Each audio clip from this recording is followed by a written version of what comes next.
Estamos hoje no capítulo 21. Hoje a gente inicia a última sessão do livro de Atos, que é a ida ou a volta do apóstolo Paulo para Jerusalém. Essa última sessão do capítulo 21 é o capítulo 28, encerra o livro de Atos. Ele retornando para Jerusalém para levar uma oferta, onde, já vou dar o spoiler, aonde ele vai ser preso, vai ficar 2 anos em Cesareia, preso, depois vai ser levado para Roma. Nesse trajeto de Cesareia para Roma que acontece o naufrágio, depois ele em Roma fica mais 2 anos preso, sob glória a Deus, domiciliar, com os guardas romanos vigiando ele, e todos que vão vigiar ele pregam para ele, ele se converte, né? E a guarda pretoriana quase toda vai se convertendo aos poucos através do apóstolo Paulo. Depois ele é solto, o livro de Atos acaba, mas aí ele talvez ele vai para a Espanha, para algumas cidades, e continua.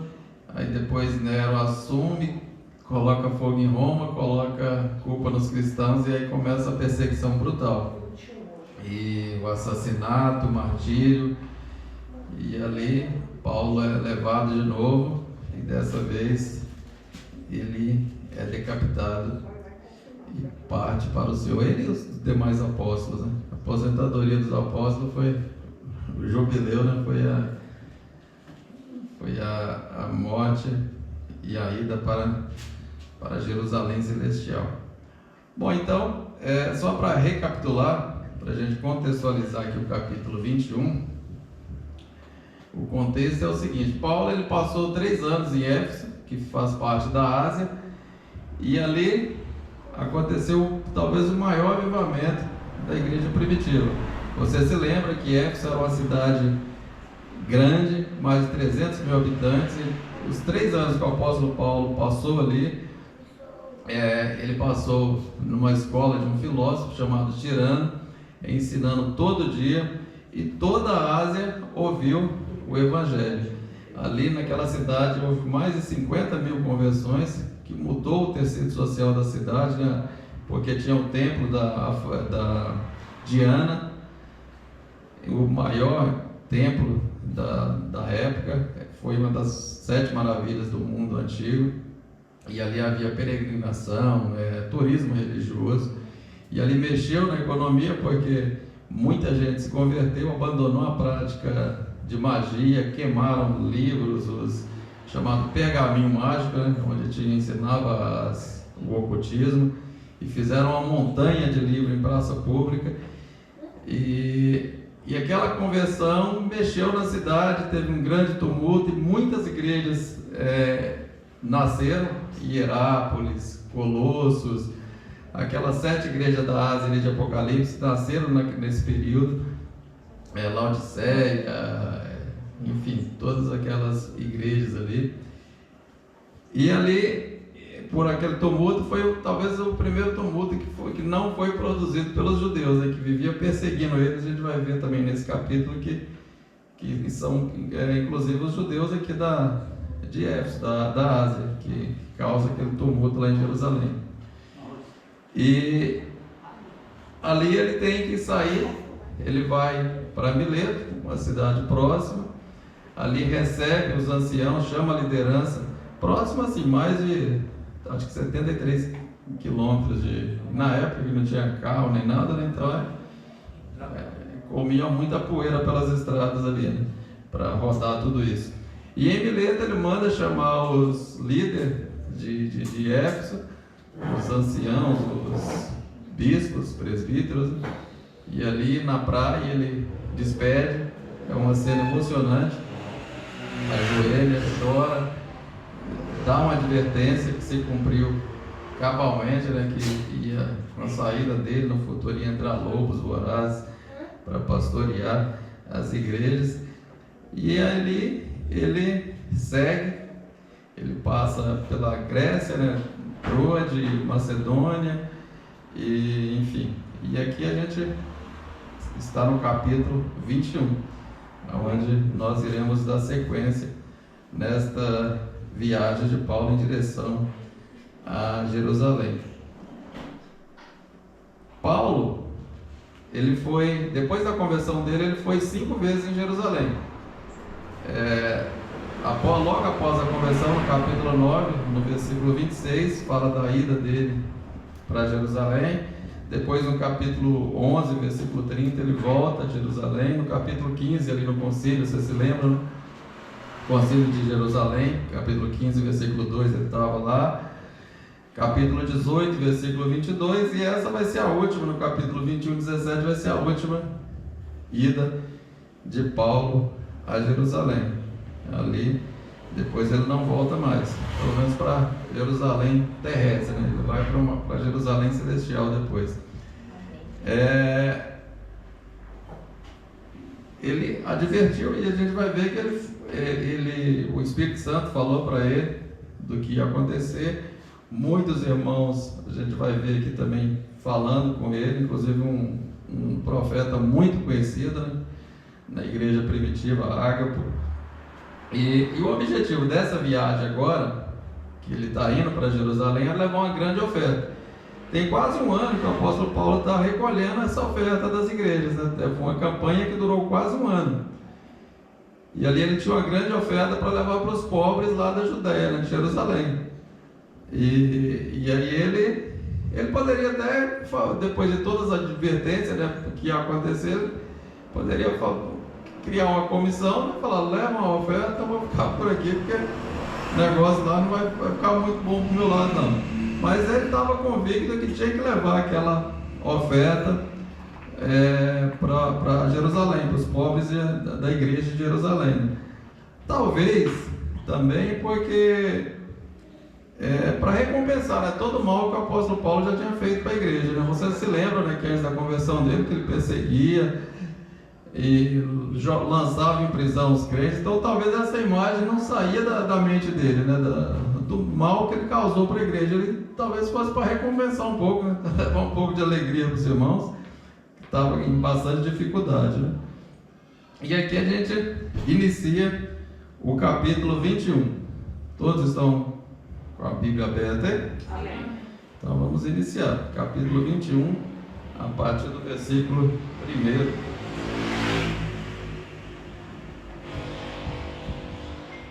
Versículo 1 diz o seguinte: depois de nos apartarmos, fizemos-nos a vela, e correndo em direitura, chegamos a Cós, no dia seguinte a Rhodes, e dali a Pátara.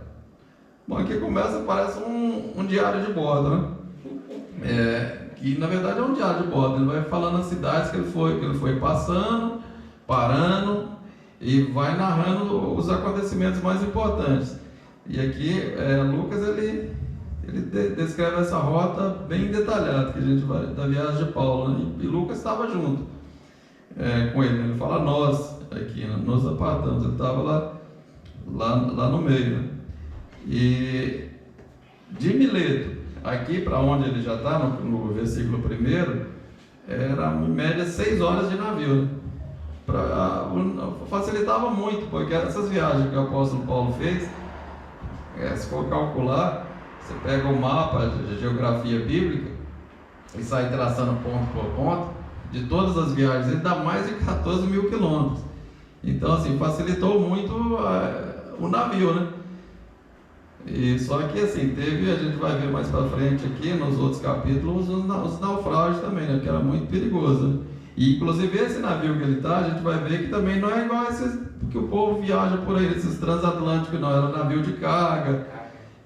Tanto que aqui a gente vai ver que demorou 7 dias numa cidade para descarregar, porque não tinha empilhadeira, não tinha nada, né? Então a coisa era mais difícil, mas mesmo assim facilitava muito, né? As viagens eram mais rápido, né? Que tinha era navio, né? Pega o mar ali, o rio, e chama o navio na espora e vai embora. Bom, versículo 2. Achando um navio que ia para a Fenícia, embarcamos nele, seguindo viagem. Então Paulo e seus companheiros trocam de navio, né, na outra cidade, faz a baldeação lá, né, com o bilhete. Na época não tinha o bilhete único ainda, e ali vai em direção à Fenícia. Ele continua seguindo rumo a Jerusalém, está caminhando em meio a Jerusalém. No versículo 3, para Jerusalém. Versículo 3: quando Chipre já estava à vista, deixando à esquerda, navegamos para a Síria e chegamos a Tiro, pois o navio devia ser descarregado ali. Então ele já tinha 2 dias já navegando, né? Estava rumo a Jerusalém, e aqui fala, né, que precisava descarregar o navio, né, a carga, e demorou 7 dias, a gente vai ver no versículo a seguir. Então assim, era um navio, né, não tinha os confortos que vocês que fazem os cruzeiros aí tem hoje, né?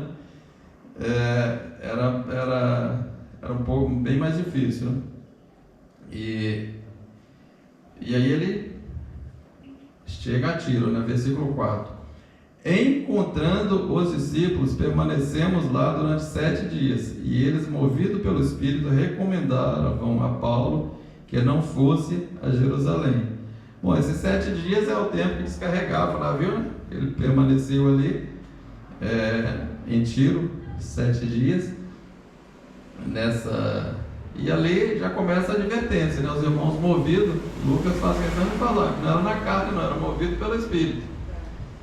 Advertido: rapaz, não vai para Jerusalém. E o Espírito Santo, vocês lembram lá no capítulo anterior que foi pregado, né, que junto com os bispos lá, o próprio apóstolo Paulo já tinha falado, né, que ele estava de cidade em cidade sendo advertido, mas das perseguições. Ele estava sendo advertido para não ir, mas do que ia acontecer. E ele estava seguindo. Essa igreja aqui, ele ficou 7 em Tiro, né, que possivelmente os crentes ali foram na perseguição do capítulo 11, quando a morte de Estevão, que saiu os crentes tudo expulso lá da Judéia, e possivelmente eram esses daqui que chegaram em Tiro. O próprio Jesus já foi em Tiro, já pregou ali. Inclusive, quando ele foi lá, ele até trouxe uma profecia com respeito a Tiro, né? Essa cidade. Teve uma mulher grega, Fenícia, que ele curou ali também. Então era uma cidade onde passou muitos cristãos, né? Versículo 5. Os irmãos estão acompanhando? Amém. Então vamos lá. Qualquer dúvida, levanta a mão aí, a gente já vai tentando esclarecer. Versículo 5: passados aqueles dias, tendo-nos retirado, prosseguimos viagem, acompanhados por todos, cada um com sua mulher e filhos, até fora da cidade, ajoelhados na praia, oramos. Olha que cena bonita, né? Foram com os irmãos da igreja, as esposas, os filhos, e aí saíram da cidade, foram até a praia, mas não foram lá para tomar um sol não, mas porque já ia pegar o navio, né? E ali ajoelharam, oraram, repetiram o mesmo ato lá de Mileto, né? Com os bispos. E ali oraram, mostrando que a oração é essencial. A gente assim, a oração é o que a gente mais vê no livro de Atos, né? E aconteciam muitos milagres por conta dessas orações, né? No versículo 6: e despedindo-nos uns dos outros, então embarcamos, e eles voltaram para casa. Então o pessoal ali de Tiro, né, despediu e voltou para casa. E Paulo segue viagem.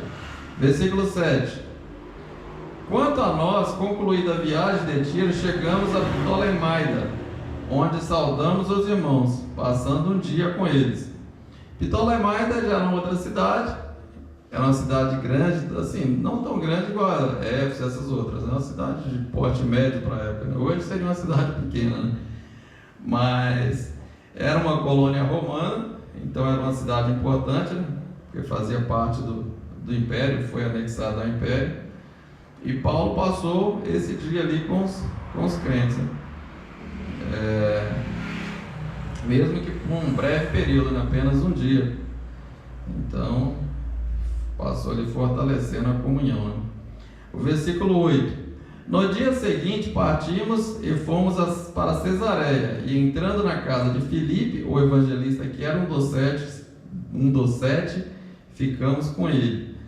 Bom, Cesareia já está a uns 104, 107 quilômetros de Jerusalém. Já era o porto, né? Quando as coisas chegavam para a Judéia, Jerusalém, chegava por Cesareia.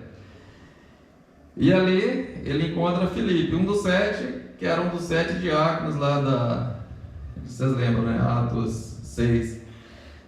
Ele era, porque tinha outro Filipe, que era o apóstolo, né? Então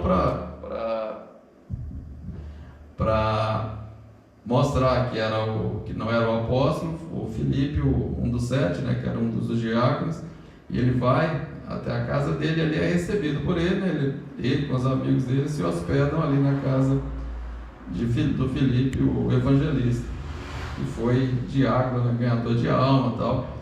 Filipe, você se lembra, né? Ele foi ele que evangelizou em Samaria, aconteceu muitos milagres, né? O eunuco etíope, né, que possivelmente o evangelho chegou na África através daquele eunuco, e através de Filipe, que evangelizou ele, né, que batizou e ganhou ele para Jesus. Então era um ministério muito brilhante, né, o ministério de Filipe. E ali ele passa alguns dias ali. E no versículo 9 fala: e esse tinha 4 filhas donzelas que profetizavam. Aí quando ele era diácono, não sei se ele já, mas se passaram pelo menos aí 20 anos, né, do período que ele serviu lá às mesas. Para quê? Aí as filhas dele já estão grandes, são solteiras, e eram profetisas, profetizavam, ministravam na igreja, né? E num período que mulheres não podiam falar muito, então, e elas profetizavam, tinham o dom.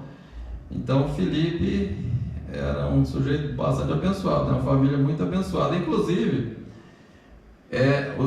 depois dessa geração, a próxima geração é chamada os pais da igreja, que escreveram, que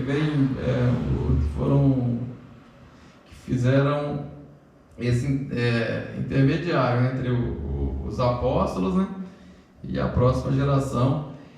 E Eusébio e mais alguns outros escritores escreveram sobre essas filhas, porque elas já estavam idosas e passaram muitas coisas do que aconteceram para esses escritores, né? E Eusébio escreveu sobre uma das filhas de Filipe, ela contando a experiência do apóstolo Paulo lá, do pai dela, tudo. Então, foram pessoas muito usadas por Deus. O versículo 10: demorando-nos ali alguns dias, desceu da Judéia um profeta chamado Ágabo. Esse Ágabo, vocês se lembram dele lá no capítulo 11, né? Quando ele profetizou acerca da fome que ia vir, e de fato aconteceu. Então era um homem bastante usado por Deus, e ali ele, sabendo que o apóstolo Paulo estava lá, foi até ali. E ali no versículo 11: e vindo ter conosco, tomando o cinto de Paulo, ligando com eles os próprios pés e mãos, declarou: isso diz o Espírito Santo, assim os judeus em Jerusalém farão ao dono desse cinto, e o entregarão nas mãos dos gentios. Esse Ágabo, ele faz igual aos profetas do Velho Testamento, porque os profetas do Velho Testamento, eles dramatizavam muitas mensagens, não só entregavam a mensagem, mas muitas vezes Isaías e outros profetas, Ezequiel, eles dramatizavam, criava um teatro para entregar uma mensagem. Vai acontecer isso, e ele faz a mesma coisa. Ele pega o cinto do apóstolo Paulo, devia estar jogado lá no sofá, vai lá, pega o cinto, amarra as mãos e os pés e fala: ó, vai acontecer isso aqui com o dono desse cinto, lá em Jerusalém. Vão amar. E o que o Ágapo fala que acontece igualzinho. A gente vai ver que ele vai ser acorrentado e entregue aos gentios. Os judeus, na verdade, os gentios vão arrebatar ele da mão dos judeus lá, porque para não ser morto, né? E Ágapo entrega aquela mensagem advertindo. Então, Ágapo aqui, ele não está falando para Paulo não ir. Ele está falando o que vai acontecer. E aí cabe a Paulo se vai ou se não vai. Paulo aqui também, ele não desfaz desacredita da mensagem do profeta. E nem o profeta fica nervoso, fala, adverti ele para não ir, falei que ia acontecer, ele foi, tomara que se dê mal lá. Porque a função do profeta é entregar a mensagem, né? A pessoa vai decidir se vai ou se não vai. E a gente vê que as mensagens proféticas, tanto no Velho como no Novo Testamento, elas eram bem detalhadas, elas davam muito detalhe do que ia acontecer, e de fato acontecia aquilo. Então, assim, a mensagem profética e a revelação, ela tem que vir com detalhes. A pessoa entregou, vai acontecer, ele falou, vai acontecer isso, bem assim. Então, assim, diferente de algumas revelações que é mais uma psicologia de massa. A pessoa fala, tem alguém com dor de cabeça aqui? Difícil, tem alguém que tem que estar com dor de cabeça, por exemplo? Então, você vê, eu já estou revelando já. Então, assim, é uma mensagem muito genérica, né? Eles não eram uma mensagem clara, com você vai acontecer isso e isso. Você fala, tem alguém aqui que está ansioso esperando uma resposta? Possivelmente vai ter uns 4, 5, né? Quem não está ansioso esperando uma resposta? Então, assim, é uma mensagem, ou aquela profecia, você precisa orar mais. Quem não precisa orar mais? Todo mundo precisa orar mais. Então, assim, é muito genérico, né? Eu acredito em profecias e revelações. Uma vez a gente estava no monte e orando, eu tive um sonho e não tinha contado o sonho para ninguém. O irmão contou exatamente o sonho que eu tive e deu a interpretação. Então, assim, Deus, ele fala. Agora que tem muita meninice, tem. E o problema da igreja, que tem muita revelação, é que eles acabam trocando a palavra de Deus pela revelação. E a pessoa já vai para a igreja com a expectativa, hoje alguém vai me entregar uma revelação. E a maior revelação é da palavra de Deus. Não existe revelação maior do que a palavra de Deus. Então já vai com aquela expectativa. E se não tiver revelação, fala, o culto hoje não prestou. E para o culto prestar, a pessoa fica com as revelações mentirosas assim. E aí eles gostam das mentiras e o cara gosta também de estar mentindo e fica aquele ciclo interminável. Mas revelação e a profecia a gente vê que sempre teve homens sérios usados por Deus. No versículo 12: quando ouvimos essas palavras, tendo nós como os daquele lugar, rogamos a Paulo que não subisse a Jerusalém. Então, quando ouviram essa mensagem de Ágapo, o profeta, aí os irmãos falaram, não, então não vai não, se é assim é melhor ficar por aqui. E Lucas fala, e nós também estávamos junto com ele na viagem, falaram, rapaz, fique por aqui, porque é melhor não ir. O versículo 13, então ele respondeu, Paulo, né?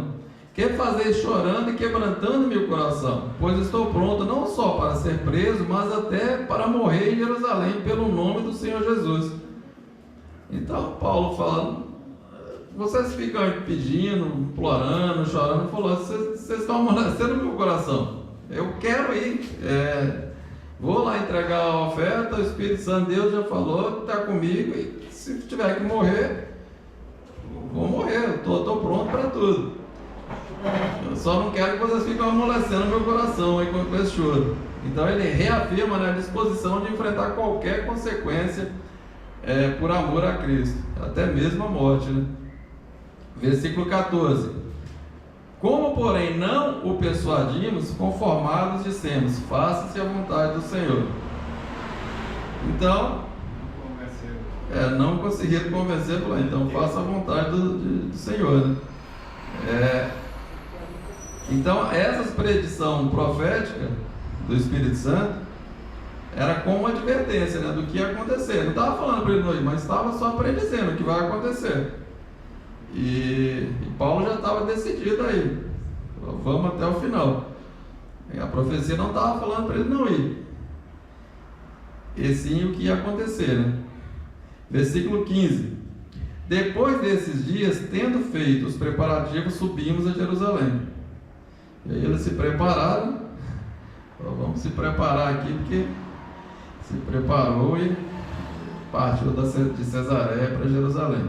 Versículo 16: alguns dias e alguns dos discípulos também vieram de Cesareia conosco, trazendo consigo Minason, natural de Chipre, velho discípulo com quem nos deveríamos hospedar. Velho discípulo aqui não era que ele era velho idoso, talvez até podia ser, né? Mas velho no sentido que ele se converteu há muito tempo, né? Desde do tempo de Jesus lá, da igreja primitiva, ele era um velho discípulo, não um discípulo velho, né? Poderia até ser mais velho também, mas é por conta disso. Ele tinha uma casa em Jerusalém, ele estava vindo lá de Chipre. Ele tinha uma casa em Jerusalém e falou, vou hospedar todos vocês, porque tinha gentil também, judeu, gentil, aí para não se misturar, porque o judeu não gosta de misturar com o gentil. E aí falou, vocês ficam todos lá na minha casa, está tudo certo. E aí veio de Cesareia, né? O cara devia ter jeito, porque tinha casa em Chipre, em Cesareia, em Jerusalém. Isso era bom de bolso mesmo. E aí ia hospedar toda aquela comitiva de Paulo, né? Versículo 17: tendo nós chegado a Jerusalém, os irmãos nos receberam com alegria.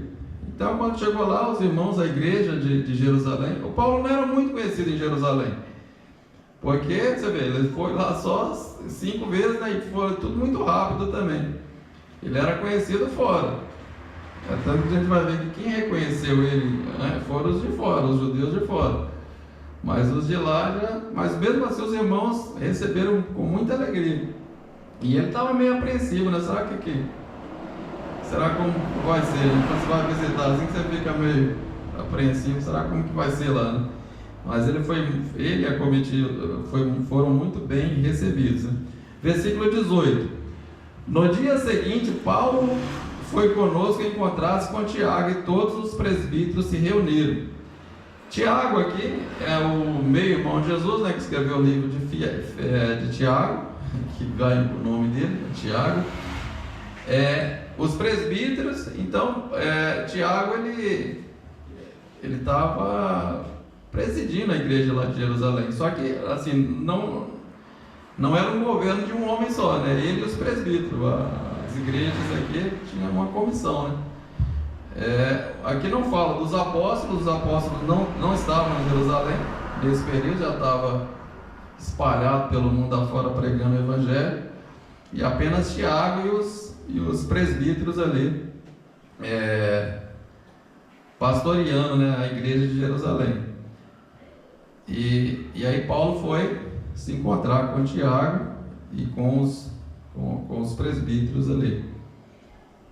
Versículo 19: e tendo-o saudado, contou-lhes uma por uma as coisas que Deus fizera entre os gentios por seu ministério. Então o apóstolo Paulo vê o Tiago, os presbíteros ali, que o recebem, e aí ele começa a contar o que aconteceu, detalhadamente, né? O do ministério dele, das conversões, e fala as coisas que Deus fizera entre os gentios. Ele fala o que Deus fez, ele não fala, em nenhum momento ele se vangloria, né? O que ele fez, mas o que Deus fez. E aí vai contando detalhadamente o que Deus fez entre os gentios, né? E fala dos grandes avivamentos, das conversões, das igrejas abertas, e como Deus tinha feito tudo aquilo. No versículo 20, ouvindo, deram glória a Deus e lhe disseram: bem vês, irmãos, quantos milhares há entre os judeus que creram, e todos são zelosos da lei. Então eles ouviram dos gentios que se converteram, e dos judeus também que se converteram, que muitos que eram zelosos da lei. E no versículo 21, e foram, versículo 20 e 21, está no mesmo contexto, eu vou ler o 20 e o 21 junto. Ouvindo, deram glória a Deus e lhe disseram: bem vês, irmãos, quantos milhares há entre os judeus que creram, e todos são zelosos da lei, e foram informados a teu respeito. E a Tiago falando com Paulo: e foram informados a teu respeito, que ensina todos os judeus entre os gentios a se apostatarem de Moisés, dizendo-lhes que não deve circuncidar os filhos, nem andar segundo com o costume da lei. Aí Tiago vai até ele e fala: tá rolando uma fake news aqui, que fala que os judeus que se converteram, que você está pregando contra os costumes de Moisés. E esses rumores são muito fortes. Na verdade, o Tiago e os anciãos já estavam sabendo de tudo, sabia que o apóstolo Paulo ia. A gente vai ver que eles já pressentiram o problema, já estava com a solução pronta na cabeça deles. O que a gente vai fazer para tentar minimizar e não ter o apóstolo Paulo não ser morto. E aí, no versículo 22, que se há de fazer? Aí o Tiago fala do problema, que fala: os judeus aqui está falando que você prega contra a lei de Moisés, que tem que abandonar, e aí ele vem com a solução. O que se há de fazer? Certamente saberão da sua chegada. Versículo 23: faze, pois, o que te vamos dizer. Estão entre nós 4 homens que voluntariamente assumiram o voto. Toma-os, purifica-te com eles e faz a despesa necessária, que rapem a cabeça, e saberão todos que não é verdade o que se diz a teu respeito, e que pelo contrário andas também tu guardando a lei. Então ele apresentou o problema e a solução. Eu não sei se vai dar certo essa solução, se foi o melhor caminho, mas a solução qual que era? Falou: estão falando que você prega contra a lei de Moisés, contra os judeus, contra a pátria, contra o templo, contra tudo. E a gente sabe que tudo isso é mentira, né? Que os gentios, ele vai falar aqui, a gente já falou para eles, né? Quem se converter que não é judeu, só se guardar das 4 coisas que a gente já falou. Mas para provar que isso é mentira, aqui tem 4 irmãos que fizeram voto, só que eles estão sem dinheiro. A gente vai ver que esse voto do Nazireu, ele é um voto que custa caro, né? Porque é um voto que dura de 7 a 30 dias. Você tem que nesse período vai ter que sacrificar ovelhas e tudo isso aí. Você tem que ir lá no templo pagar para o sacerdote. Você não pode tomar vinho nesse período, nem cortar o cabelo. E no final desse período, ele vai lá, o sacerdote rapa seu cabelo, joga lá no altar e oferece com o carneiro, com os pães sem fermento, e tudo isso aí tinha que pagar, né? E aí falou: tem 4 rapazes aqui que estão sem dinheiro, você já paga o deles, você já paga o seu e está tudo certo. E aí o apóstolo Paulo ouviu aquilo ali, ele, os anciões, né, os presbíteros, e o apóstolo Paulo, por ele mesmo, eu acredito que ele não queria, né? Mas ele fala: bom, já que estão falando, vamos seguir o plano então, né? No versículo 25, ele fala: mas quanto aos gentios que você prega, né, lá para eles, e que creram, Já lhes transmitimos decisões, lá no capítulo 15 de Atos, né, para que se abstenham do que é sacrificado aos ídolos, bem como do sangue, da carne, dos animais sufocados e das relações sexuais ilícitas. Está falando, ó, isso aqui não é para... O que a gente já determinou é aquilo. Os gentios que se convertem não precisam se tornar judeu, não precisa se circuncidar e virar judeu. Basta se abster daquilo que a gente já falou lá no passado. Não está alterando a decisão que já foi tomada. Mas aqui é para tentar preservar, para mostrar que é fake news, que estão falando a seu respeito, é tudo mentira. Que você, que o judeu, ele se converte, ele continua judeu. Ele não precisa, porque o Novo Testamento é uma sequência do Velho Testamento. Então, no versículo 26.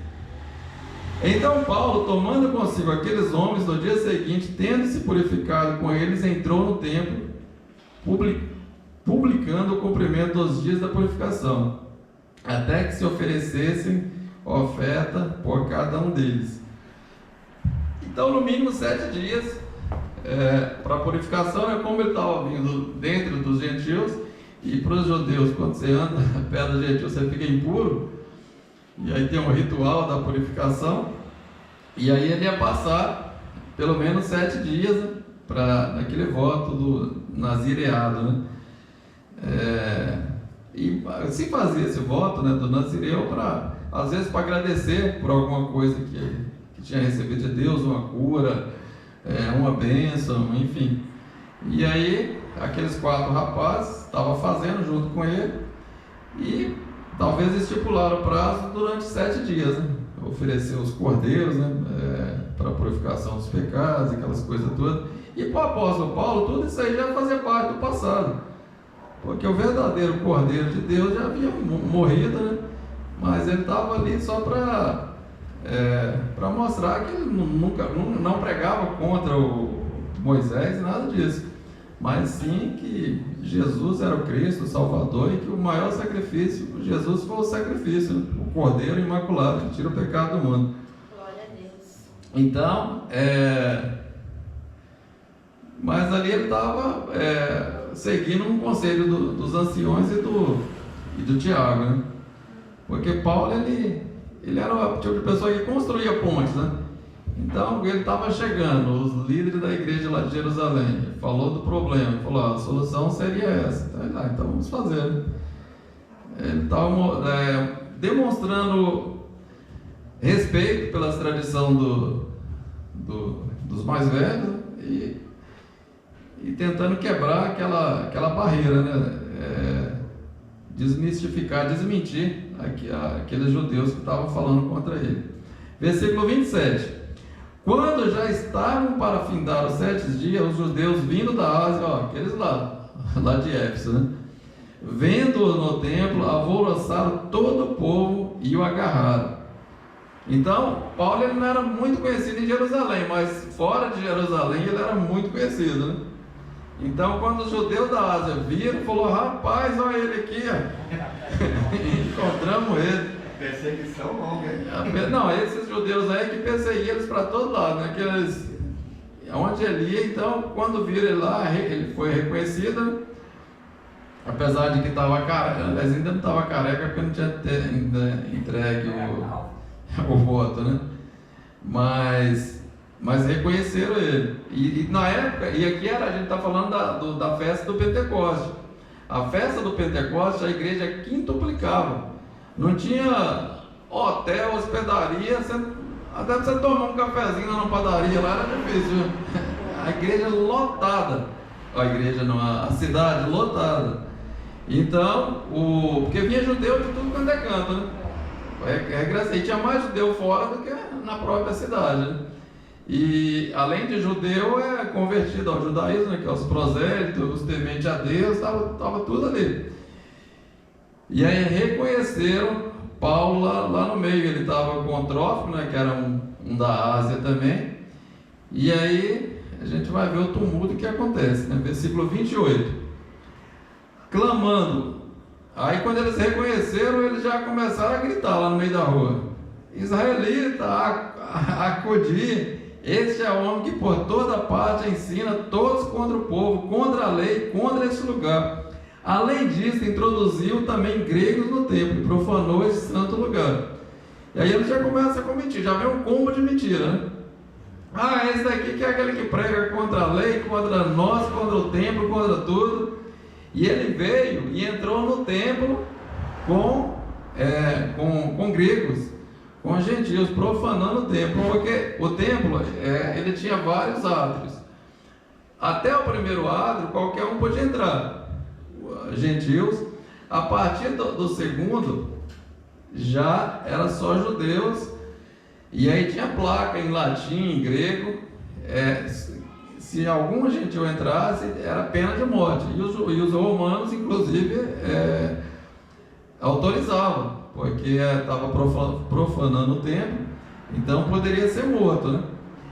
E aí ele já vem com essa mentira, porque viu ele com Trófimo, né, que não era judeu, e aí ele falou, não, eles entraram lá. E no versículo 29, pois antes disso, né, Lucas abre um colchete aqui, e aí explica o porquê ele estava falando isso aí. Pois antes tinham visto Trófimo, o Efésio, em sua companhia na cidade, e julgavam que Paulo introduziu no templo. Então, assim, eles, como Paulo estava com os gentios, e ele falou, não, ele entrou lá com os judeus, lá com o Efésio, né, com Trófimo. E aí, assim, a acusação era baseada em suposição. Viu ele lá no meio da rua e falou, não, ele estava lá na rua, então ele entrou com ele no templo. E aí, como presumiram isso. No versículo 30, alvoroçou-se toda a cidade, e houve ajuntamento do povo, e agarrando Paulo, o arrastaram para fora do templo, e imediatamente foram fechadas as portas. Então, iniciou um lixamento. Aquela multidão revoltada, com aquele tumulto, Paulo foi arrastado, já fecharam as portas do templo, né, para não tornar impuro o local, e levaram ele dos pátios, né, do pátio do gentil para fora do templo, e ali começou o movimento para lixar, para matá-lo, né? No versículo 31, procurando eles matá-lo, a intenção era matar mesmo, chegou ao conhecimento do comandante da força que toda Jerusalém estava amotinada. Ficava próximo do templo os centurião romanos, né, que era o tribuno militar que cuidava daquela região. Ficava de esquina, que era chamada Fortaleza Antônia. Ali ele ficava todos os guardas romanos ali. E quando ouviram, né, aquela movimentação, a multidão enfurecida, aquele lixamento, aí esse tribuno militar, ele já pegou no mínimo ali 200 soldados e foram em direção àquele tumulto para verificar o que estava acontecendo. Até então a gente vai ver que ele não estava entendendo nada do que estava acontecendo. Estava vendo os judeus gritando de um lado, outro gritando do outro, e ali ele se aproxima com os soldados para conter aquela revolta, né, aquele tumulto. E no versículo 32, esse tomando logo soldados e centuriões, cada centurião tinha 100 soldados sobre... Lembra do centurião Cornélio? Eram 100 soldados.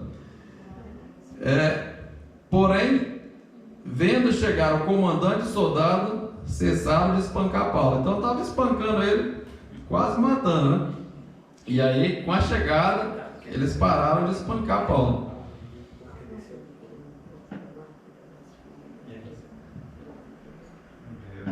Versículo 33.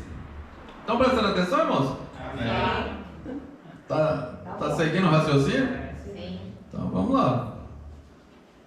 Versículo 33. Então, aproximando-se o comandante, prendeu e ordenou que fosse acorrentado com 2 cadeias. Ó, a profecia de Ágabo se cumprindo aqui, ó, do cinto.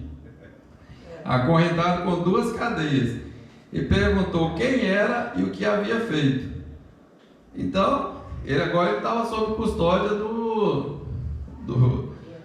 do militar romano, né? Sob a proteção dele. E aí o comandante quer entender o que está acontecendo, só que a multidão não vai deixar também ele entender no momento, né? Versículo 34. Na multidão uns gritavam de um modo, outros de outro, não podendo ele, porém, saber a verdade por causa do tumulto. Ordenou que fosse recolhida a fortaleza.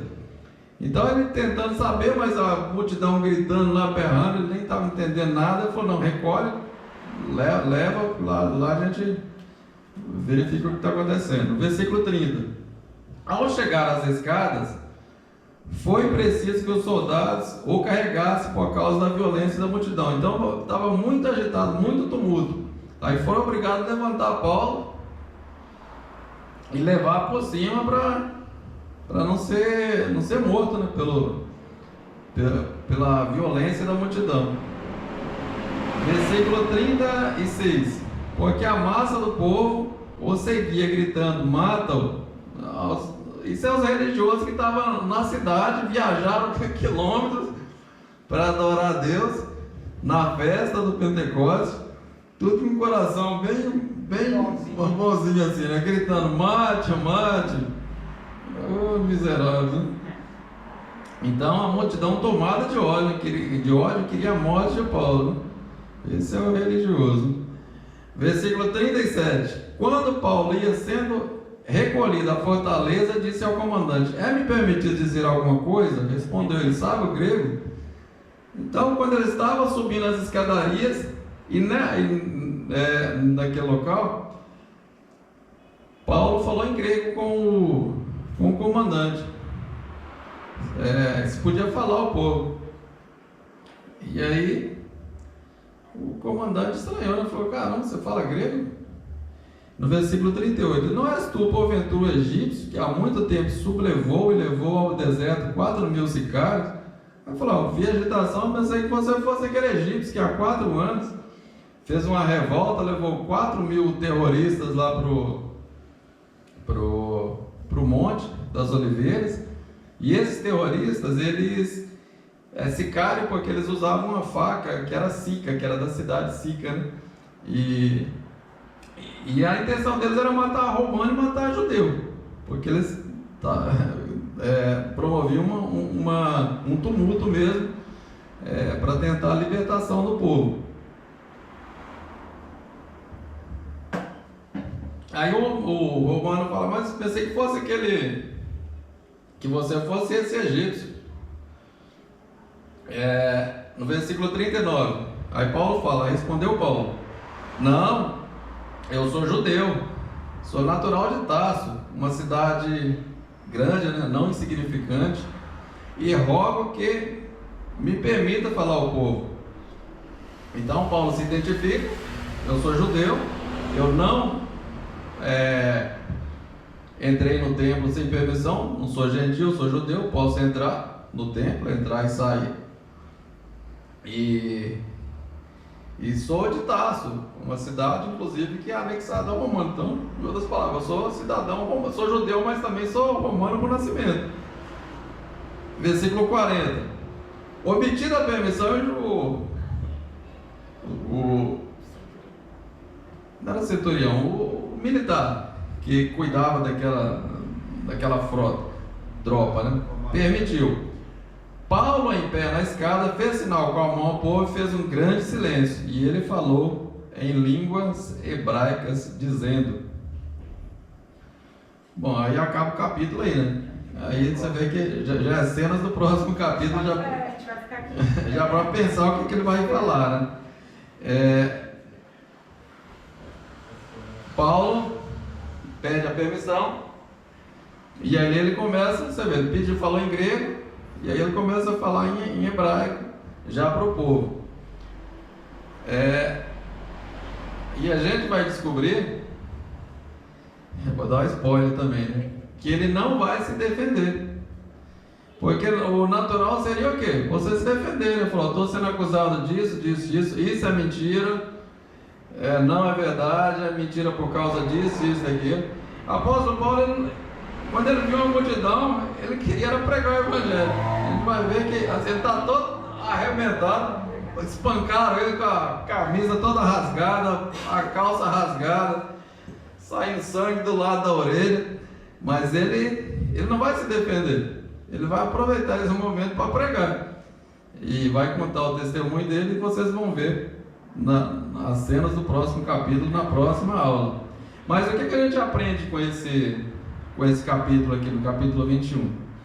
A gente viu que Paulo está lá de trás de Mileto, ele está vindo para Jerusalém, ele está caminhando para Jerusalém.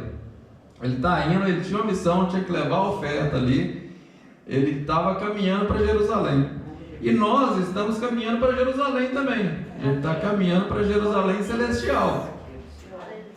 E como Paulo falou, eu não sei o que vai me acontecer. Então assim, a gente também não sabe o que vai acontecer nesse caminho para Jerusalém celestial. Nesse caminho a gente pode ser apedrejado, pode ser lixado, pode vir perseguição, pode vir apedrejamento, naufrágio, vem uma série de acontecimentos. A gente não sabe o que vai acontecer. E o que a gente aprende com Paulo aqui? Primeiro, na jornada para Jerusalém, vamos deparar com alguns que voltam para casa, enquanto outros não veremos mais aqui. Você se lembra que no versículo 5 e 6, logo do começo do capítulo, quando a gente começou a ler, os de Tiro, que foram até ele, com ele, toda a igreja ali na praia, e ali oraram, e ali, do versículo 6 fala, e eles voltaram para casa e nós seguimos viagem. Então, na jornada, a gente está caminhando para Jerusalém celestial. Nessa jornada, a gente vai deparar com alguns que voltam para casa, outros partem para a eternidade. E o que a gente aprende com isso? A gente tem que aproveitar nos irmãos que estão conosco, no pai, na mãe, nos filhos, enquanto estão conosco. Porque alguns voltam para casa, outros a gente não vai ver mais. Então, aproveitar a presença enquanto estão conosco aqui, né? Então, pense nas pessoas que já partiram, que esteve com você e não voltaram para casa, já partiram. O pai, o amigo, né? Até filho também, que às vezes não parte para a eternidade, mas vai morar em outra cidade, em outro país, e você não tem mais a intimidade, assim, o contato com a pessoa. Então a gente aproveitar a comunhão enquanto eles estão conosco, né? E aqui os irmãos de Tiro aproveitaram aquilo, porque não veria mais Paulo. Ele ia partir para Jerusalém e eles voltaram para casa, né? Então devemos aproveitar a presença das pessoas, né? Porque a vida é incerta, né? Uns voltam para casa, outros não, né? A gente tem plano para o feriado, né? Mas pode ser que amanhã Jerusalém celestial esteja com a porta aberta e um de nós vai para lá, né? Então aproveitar esse tempo. Segunda coisa, não se deixe distrair na jornada para Jerusalém. No versículo 7 aqui, lembra quando ele chegou em Ptolemaida, na cidade de Ptolemaida? Sim. No versículo 7? Sim. Ele passou quantos dias lá nessa cidade? Não, em Tiro ele passou 7 dias. Em Ptolemaida ele passou quantos dias? Apenas um dia na cidade de Ptolemaida. Um nome estranho na cidade, Ptolemaida. E o que Paulo fez nesse um dia que ele passou na cidade de Ptolemaida? Ele foi encontrar com isso. Ele não foi nos pontos turísticos. Depois. Mas ele esteve com os irmãos ali. Então, nessa jornada para Jerusalém celestial, a gente não pode se deixar distrair. Paulo, lá em Ptolemaida, onde passou apenas um dia, ele não foi nos pontos turísticos tirar foto, tirar selfie. Falou, vou ficar só um dia aqui, vou aproveitar, vou conhecer os pontos turísticos da cidade, vou fazer um turismo ali. Não. Ele foi pregar o evangelho. Ele sabia da necessidade, da urgência, né, de se pregar de levar o Evangelho. Então, na caminhada cristã, nessa estrada que nos leva a Jerusalém Celestial, a gente tem que tomar cuidado para não se distrair, porque há muita distração, né? A gente acaba perdendo o foco. Paulo não, ele passou apenas um dia nessa cidade, mas ele aproveitou para pregar o Evangelho e levar o Evangelho o quanto antes, né? Para as pessoas que ainda não conheciam, porque ele estava comprometido. A vida dele podia acabar a qualquer momento. Então ele sabia da urgência, da necessidade de levar o Evangelho. Terceira coisa, na viagem para Jerusalém não se deixe perder a essência. O versículo 8 e 9 aqui, quando eles partiram e foram para Cesareia, agora sim que ele entra na casa de Filipe, ele não perdeu a essência. Ele chega, e nem Filipe inclusive, porque Filipe, você vê, ele era um diácono, agora já é evangelista, continuava ganhando, os mais de 20 anos que se passaram, ele continuava, não perdeu a essência, nem o Filipe, nem o apóstolo Paulo.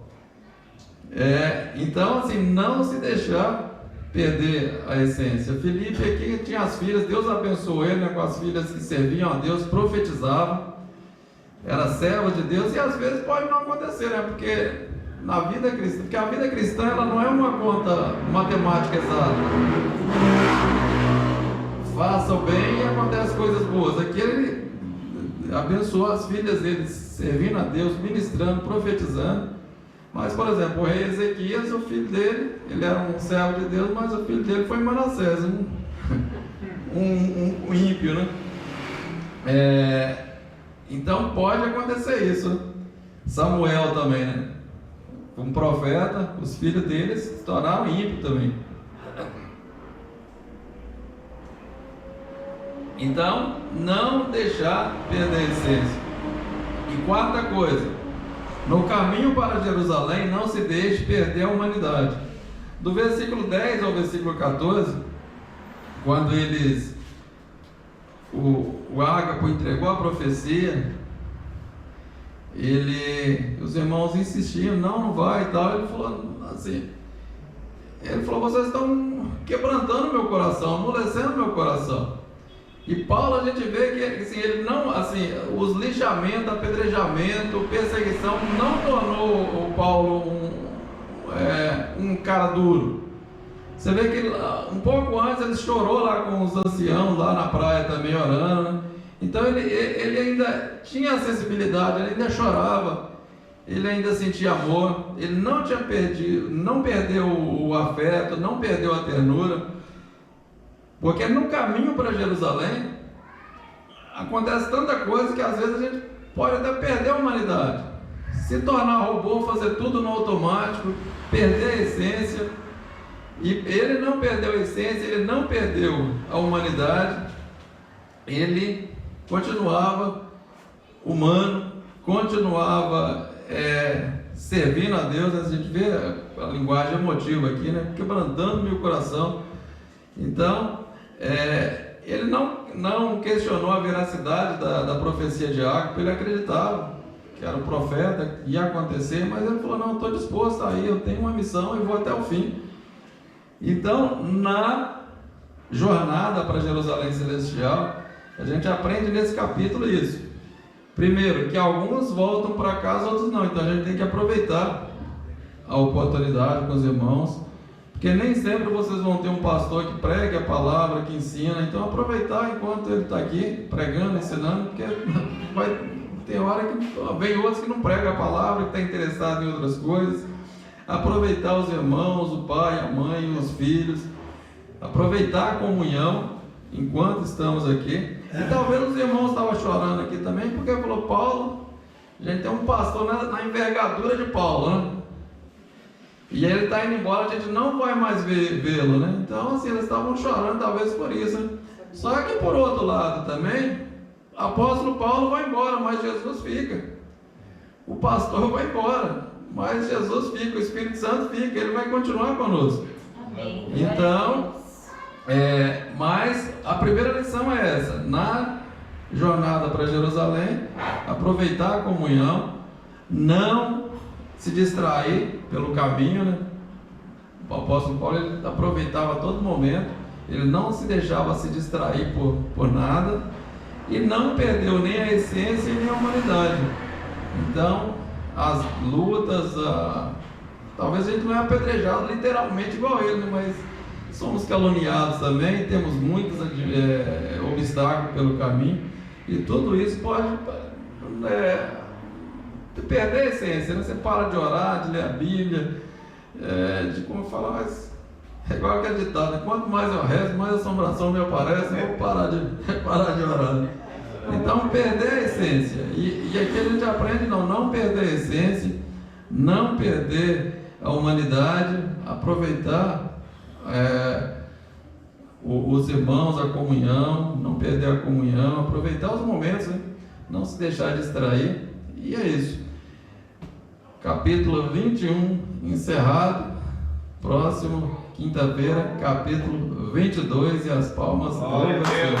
Louvado seja Deus. Tem alguma pergunta? Pergunta muitas, dúvidas todas? Não, estou doida para ver o próximo capítulo. Bom, então é isso. Deus nos abençoe. Pastor,